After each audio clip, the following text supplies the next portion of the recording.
Allahumma salli ala sayyidina Muhammadin tibbil qulubi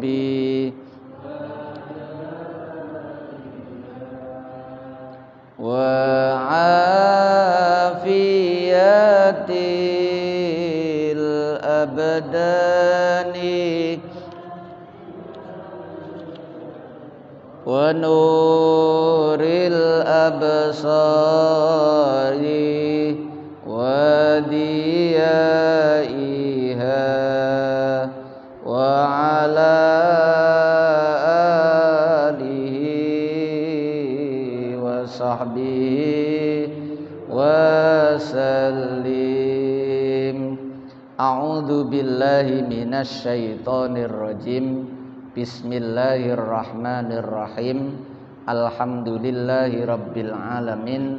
Wassalatu wassalamu ala asyrafil anbiya'i wal mursalin sayyidil awwalina wal akhirin sayyidina wa maulana Muhammadinil amin wa ala alihi tahirin was sahabati ajma'in wattabi'in wa tabi'it tabi'ina lahum bi ihsanin ila yaumiddin. Amma ba'du. Para bapak, para ibu, sederek sedaya hadirin jamaah Masjid Al-Hidayah griya Taman Asri ingkang dirahmati Allah Subhanahu wa taala. Alhamdulillahirabbil alamin. Melanjutkan ngaji kitab fikih Safinatun Najah sak mangke nerusaken yang membatalkan wudu.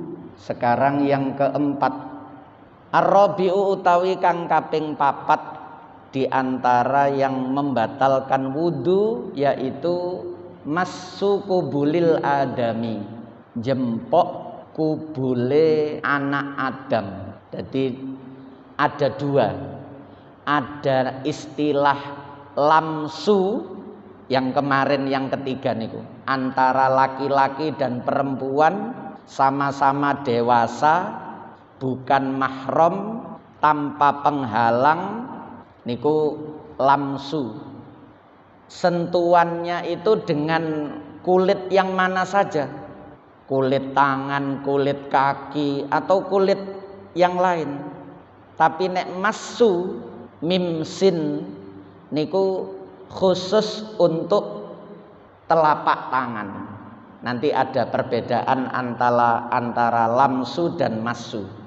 Ada 8. Jadi sentuhan kulit yang membatalkan wudu itu ada 2 istilah.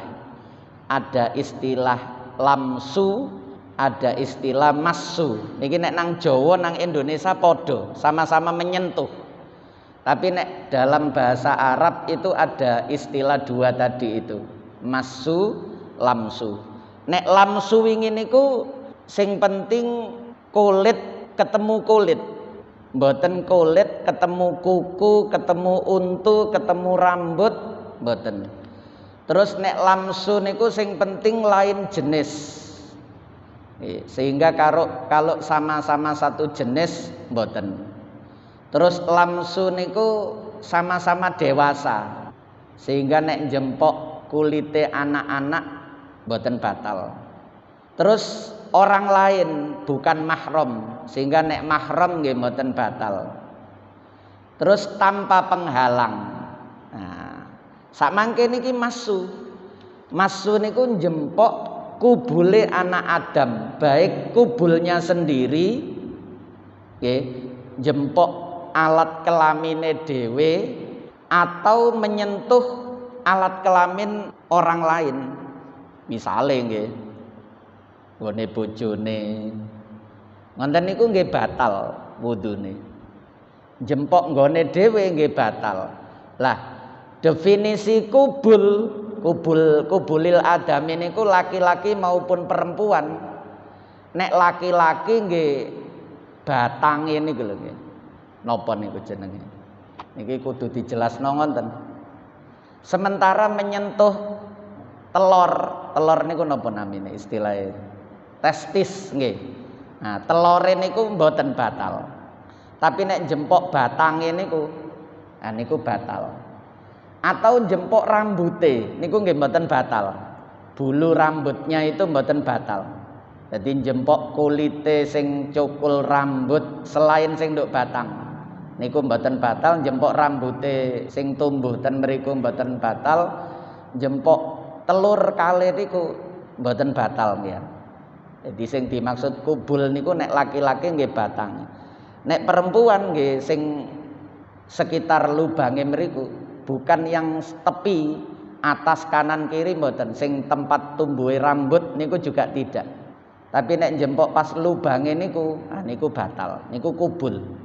Ngenten iki dijelasno mboten kok bahas perkara sing saru nduk masjid mboten, tapi memang hukum niku kudu dijelasno supaya mboten ragu atau tidak bingung. Nggih, iki ngene iki batal apa enggak? Mboten nek jempok bulu rambute mboten. Bukan termasuk massu kubulil adam, sebab itu bukan kubul. Au halqati duburihi utawa jempok bunder-bundere dubure anak Adam. Nggih sing kaya bibir niku, tempat keluarnya kotoran niku. Nah nek niki sami laki-laki perempuan. Mboten jempok bokonge. Nek jempok bokonge mboten batal. Atau kulit yang di luar bibir dubur itu.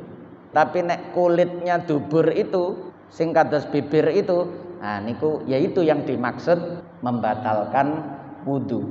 Meskipun miliknya sendiri atau bahkan meskipun miliknya anak kecil. Nggih, sing dijempok niku nggone arek cilik. Misale anake, nyawiki anake. Termasuk kubul tadi itu niku batal wudu. Bahkan termasuk seandainya niki.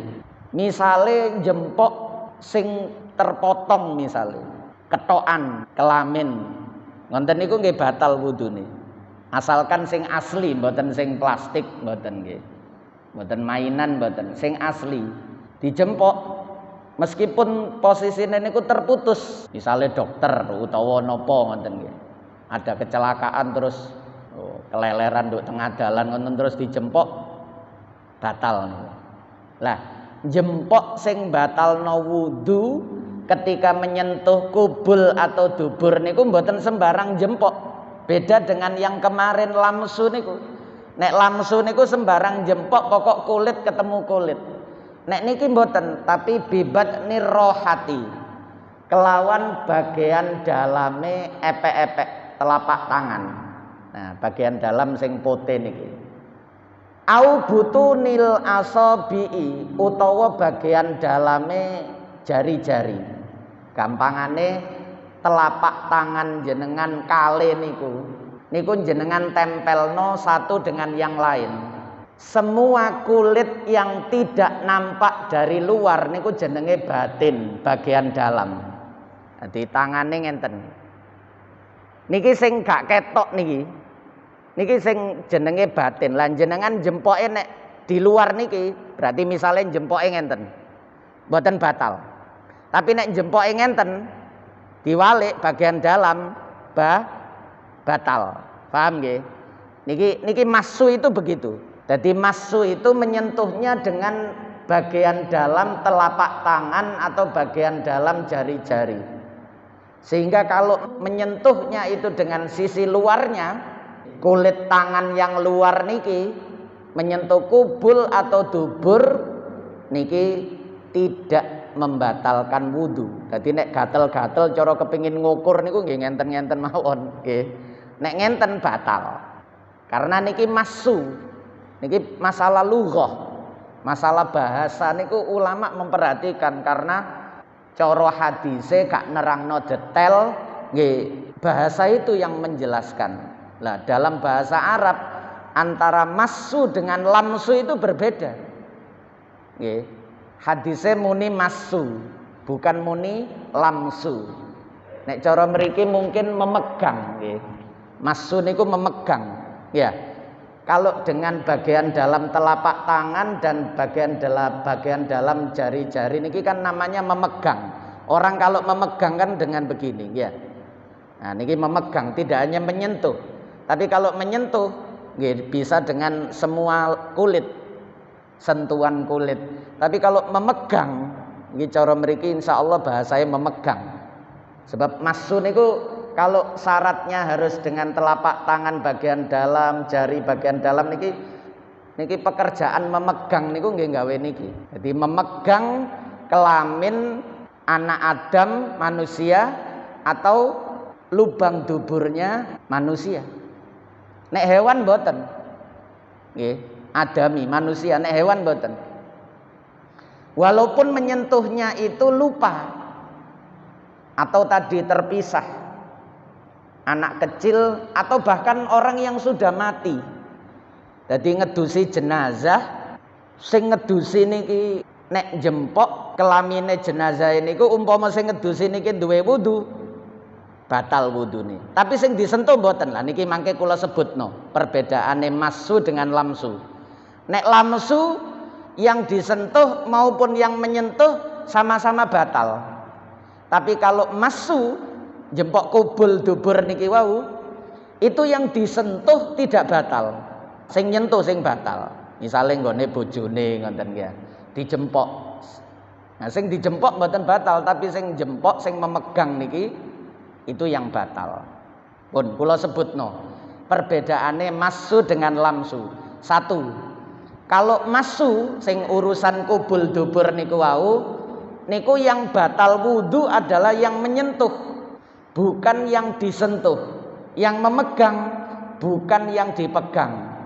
Tapi nek sing wingi sentuhan kulit laki-laki perempuan niku baik yang menyentuh ataupun yang disentuh sama-sama batal. Terus yang kedua, kalau masul kubul niki menyentuh atau memegang kubul itu harus syaratnya memegangnya dengan telapak tangan bagian dalam atau jari-jari bagian dalam. Selain itu tidak batal. Sementara yang kemarin lamsu niku menyentuhnya itu dengan seluruh kulit, mulai ujung kaki sampai kepala niki kulit pun dimawon, sentuhan laki-laki perempuan sama dewasa bukan mahramnya tanpa penghalang batal wudune. Yang ketiga, masu kubul niki dubur niki itu tidak disyaratkan lawan jenis. Jadi meskipun sesama jenis, lanang karo lanang batal wudune, perempuan dengan perempuan batal wudunya. Tapi kalau yang kemarin yang lamsu niku kalau sesama laki-laki atau sesama perempuan sentuhan kulit mboten batal. Ya, itu yang ketiga. Yang keempat perbedaannya di dalam masu yang keempat niki masul kubul, masud dubur itu tidak disyaratkan dewasa. Jadi meskipun menyentuh kubulnya anak-anak bayi, nyawiin jempok kelamine bayi dengan telapak tangan bagian dalam dengan jari-jari bagian dalam, nah niki ibu-ibu niku ya. Mari nyawii anak itu bapak-bapak, kula ya biasa nyawii nggih.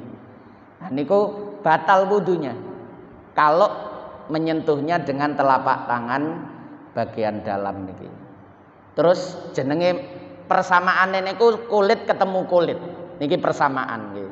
Sama-sama kulit ketemu kulit. Kalau ada penghalangnya sama-sama ndak batal. Jadi misalnya nyawi ini gawe sarung tangan.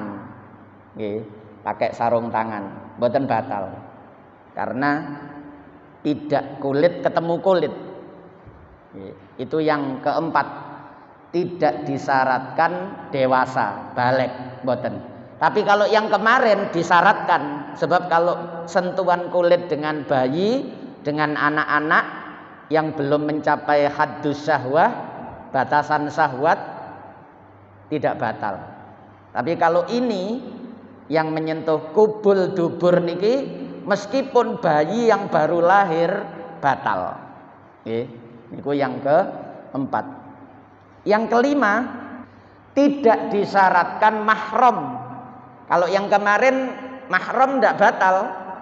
Tapi kalau ini meskipun mahram, anaknya sendiri atau orang tuanya sendiri nyawii ibuke atau bapake yang sudah sakit sepuh ngoten niku, sentuhan kulit menyentuh kubul dubur batal wudu. Maksudnya nek jenengan mari ngoten salat nggih kudu wudu, harus wudu. Karena wudune jenengan niku batal. Meskipun mahram. Tapi kalau yang kemarin, yang ketiga, lamsu itu, sentuhan laki-laki perempuan niku syaratnya bukan mahram baru batal. Tapi kalau mahram, anaknya sendiri, kakaknya sendiri, ayah atau ibunya sendiri, boten batal. Niku yang kelima, perbedaan ini.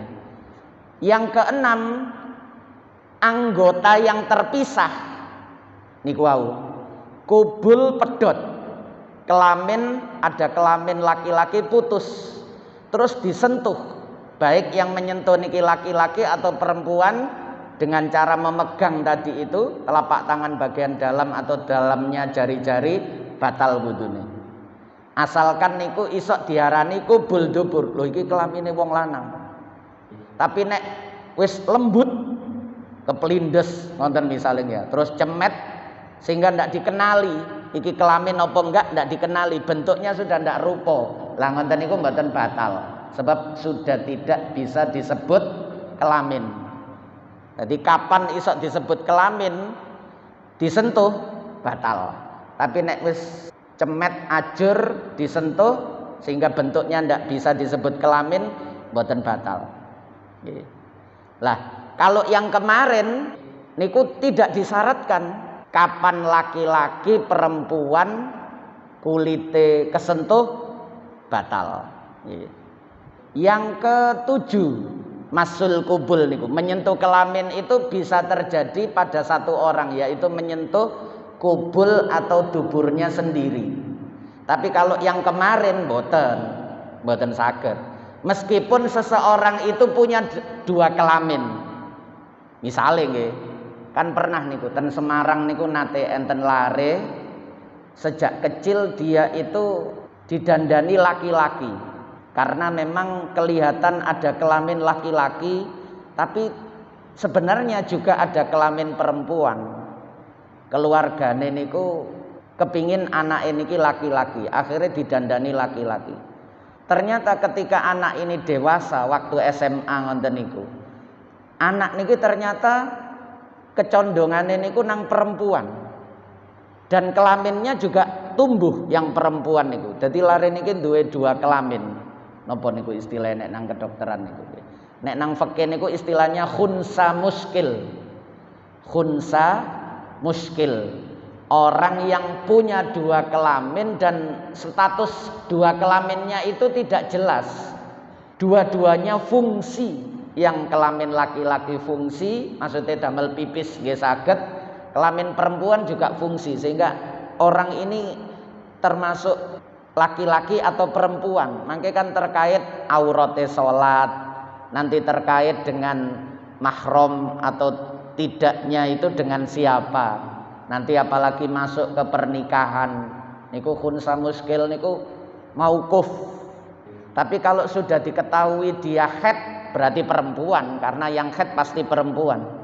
Berarti kelamin laki-lakinya niku cuma fungsi gawe pipis tok. Lah kok sing bingungi, bisa juga nanti ternyata yang kelamin laki-laki niku iso ngetokno sperma juga. Wah niku bingungi malih. Sing perempuan ngetokno haid, sing kelamin laki-laki iso ngetokno sperma. Nah, meskipun seseorang itu punya dua kelamin, dia menyentuh kulitnya sendiri niku mboten batal. Jempok tangane dhewe, jempok dengkule dhewe. Lho kan dia ada kelamin laki-laki, ada kelamin perempuan. Berarti kan sentuhan antara laki-laki dengan perempuan tidak, karena yang disentuh dirinya sendiri.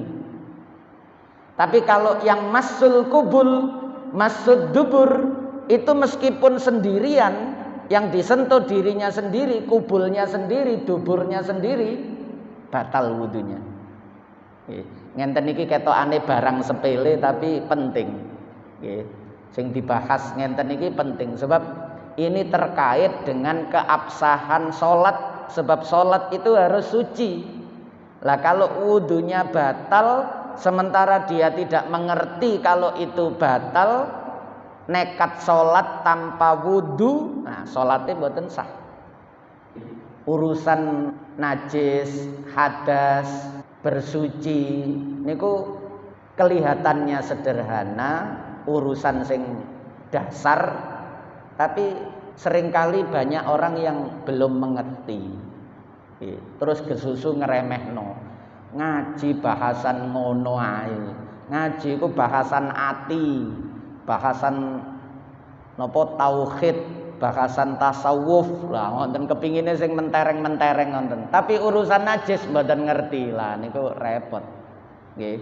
Padahal bagaimana bisa meraih puncak ketinggian kalau tidak dari dasar, tidak dari awal. Padahal niki syarat. Mendekat kepada Allah harus suci. Kalau dia tidak suci lalu dia tetap mendekat, ya sia-sia saja. Terus gawe kaidah dhewe. Allah tidak melihat yang seperti itu loh. Jare sapa wong niki sing nggawa rasule kok. Nggih. Syariat niki sing nggawa Kanjeng Nabi. Lah Kanjeng Nabi niku makrifate wong makrifat. Nggih. Wah, niku kadang ketemu wong ngoten niku serba salah. Nggih. Diladeni niku ya percuma. Gak diladeni niku nggih kadang-kadang nggarai keri. Nggih. Pak De, kula nyuwun sepunten sing kathah, Pak De. Minal aidin wal faidin. Lho, njaluk sepura sapa? Jenengan. Lah aku iki sapa? Wah, iki mulai ngejak bingung. Aku iki cuma daging karo kulit karo balung. Lah apa njaluk sepura daging kulit balung? Wah, iki ngejak ngelu iki, mboten diterusno. Nggih pun, monggo. Asalamualaikum wis ngoten mawon. Dawa-dawa tambah gak mule-mule. Nggih. Wong ngelu diladeni, ya tuas ketularan ngelu. Nah, kadang enten tiyang niku bahasane kepingin sing melip-melip. Tapi persoalan dasar tentang toharoh, tentang bersuci, tentang caranya wudu, caranya sholat yang benar diabaikan, diremehkan. Seolah-olah bahasane wis makrifat, fana, bakok. Wis wonten niku tiyang gak sabar. Padahal sing mulangno niki ya Kanjeng Nabi. Sampun. Yang kedelapan, kalau masu itu khusus menyentuh kubul dan dubur saja, bukan yang lain. Nggih, mulane wau niku memegang telure niku, testise niku mboten batal. Atau memegang pantate niku nggih mboten batal. Walaupun niku ada di sekitar kubul dubur tidak batal. Tapi kalau yang lamsu itu tidak khusus kelamin, tidak khusus dubur, menyentuh bagian mana saja, asalkan tadi niku lawan jenis, sama-sama dewasa, bukan mahram, tanpa penghalang, menyentuh bagian kulit mana saja batal. Tapi kalau yang napa masu niki khusus kalau menyentuh kubul dan dubur. Nah niku ngoten. Pun